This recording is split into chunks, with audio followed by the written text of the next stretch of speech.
ಇವತ್ತು ರಾಜ್ಯ ಸಚಿವ ಸಂಪುಟ ಪರಿಶಿಷ್ಟ ಜಾತಿ ಮತ್ತು ಪರಿಶಿಷ್ಟ ಪಂಗಡದವರಿಗೆ ಮೀಸಲಾತಿ ಪ್ರಮಾಣ ಹೆಚ್ಚಿಸಿರುವುದನ್ನು ಹಾಗೂ ಪರಿಶಿಷ್ಟ ಜಾತಿಯಲ್ಲಿ ಒಳ ಮೀಸಲಾತಿಯನ್ನು ಮಾನ್ಯ ನ್ಯಾಯಾಲಯದಲ್ಲಿ ಪ್ರಶ್ನಿಸಿರುವ ಹಿನ್ನೆಲೆಯೊಳಗ ನೇಮಕಾತಿ ಪ್ರಕ್ರಿಯೆಯನ್ನ ಮುಂದುವರಿಸಬೇಕು ಅನ್ನುವಂಥ ಉದ್ದೇಶದಿಂದ ಈ ಕೆಳಕಂಡಂತೆ ನಾವು ನಿರ್ಣಯ ತೆಗೆದುಕೊಂಡಿದ್ದೇವೆ. ಒಂದು, ಮಾನ್ಯ ಉಚ್ಚ ನ್ಯಾಯಾಲಯದಲ್ಲಿ ದಾಖಲಾಗಿರ್ತಕ್ಕಂಥ ಪ್ರಕರಣ ಸಂಖ್ಯೆ ಸೋ ದಿನಾಂಕ 19/11/2025 ಮೀಸಲಾತಿ ಪ್ರಮಾಣವನ್ನು ಹೆಚ್ಚಿಸಿದ 2022 ಕಾಯ್ದೆಗೆ ತಡೆಯಾಜ್ಞೆ ನೀಡಿರುತ್ತದೆ. ಇದರಿಂದಾಗಿ 56,432 ಹುದ್ದೆಗಳಿಗೆ ನೇಮಕಾತಿ ಪ್ರಕ್ರಿಯೆ ಸ್ಥಗಿತಗೊಂಡಿತ್ತು.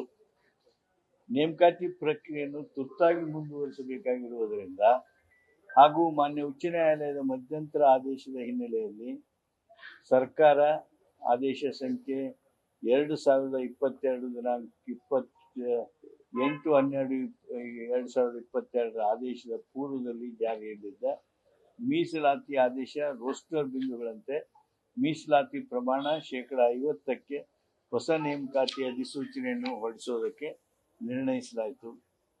ದಿನಾಂಕ 12/1/2023 ಕರ್ನಾಟಕ ಅನುಸೂಚಿತ ಜಾತಿಗಳು ಮತ್ತು ಅನುಸೂಚಿತ ಪಂಗಡಗಳು ಶೈಕ್ಷಣಿಕ ಸಂಸ್ಥೆಗಳಲ್ಲಿನ ಸ್ಥಾನಗಳಲ್ಲಿ ಮತ್ತು ರಾಜ್ಯಾಧೀನ ಸೇವೆಗಳಲ್ಲಿನ ನೇಮಕಾತಿ ಅಥವಾ ಹುದ್ದೆಗಳಲ್ಲಿನ ಮೀಸಲಾತಿ ಅಧಿನಿಯಮ 2022 ಜಾರಿಗೆ ಬಂದಿದೆ.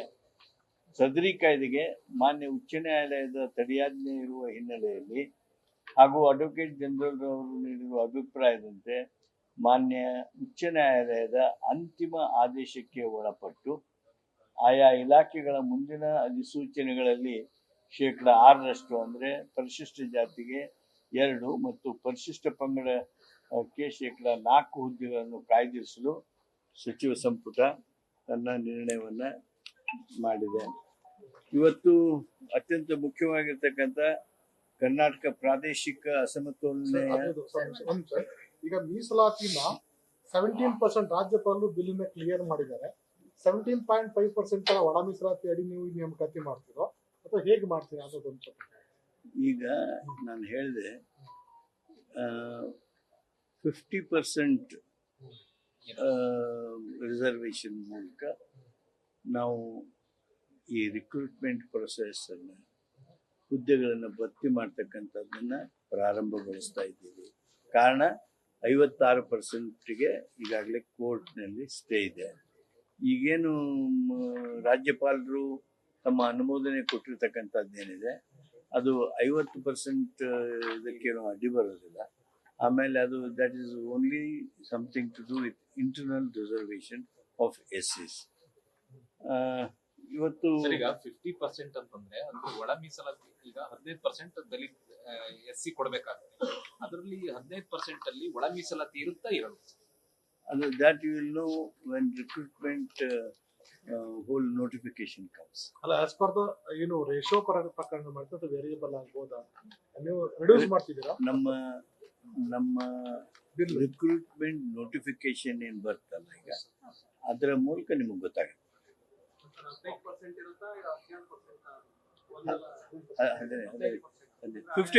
50% ಒಳಗೆ ಏನ್ ಬಿಂದು ಇದ್ವಲ್ಲ ಅದು ಕರ್ನಾಟಕ ಪ್ರಾದೇಶಿಕ ಅಸಮತೋಲನೆ ನಿವಾರಣೆಗಾಗಿ ರಚಿಸಲಾದ ಪ್ರೊಫೆಸರ್ ಎಂ ಗೋವಿಂದರಾವ್ ರವರ ಸಮಿತಿ ನೀಡಿರ್ತಕ್ಕಂಥ ವರದಿಯನ್ನ ರಾಜ್ಯ ಸಚಿವ ಸಂಪುಟ ಇವತ್ತು ಅಂಗೀಕರಣ ಮಾಡಿತು.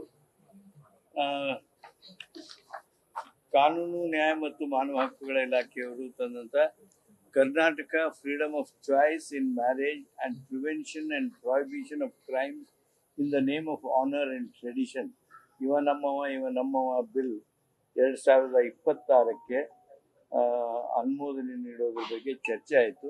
ಕೆಲವು ಅಂಶಗಳ ಬಗ್ಗೆ ಹೋಮ್ ಡಿಪಾರ್ಟ್ಮೆಂಟ್ ಗೃಹ ಇಲಾಖೆಯ ಅಭಿಪ್ರಾಯ ಕೇಳಬೇಕು ಅಂತೇಳಿ ನಿರ್ಣಯಿಸಿ ಈ ವಿಷಯವನ್ನ ಮುಂದಿನ ವಾರಕ್ಕೆ ಡೆಫರ್ ಮಾಡಲಾಯಿತು.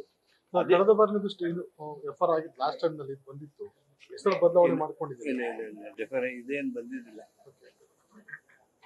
ಕರ್ನಾಟಕ ರೋಹಿತ್ ವೇಮುಲ ಹೊರಗಿಡುವಿಕೆ ಅಥವಾ ಅನ್ಯಾಯ ತಡೆಗಟ್ಟುವಿಕೆ ಮತ್ತು ಘನತೆ ಹಕ್ಕು ವಿಧೇಯಕ 2026 ಇದು ಚರ್ಚೆ ಮಾಡಿದ್ವಿ.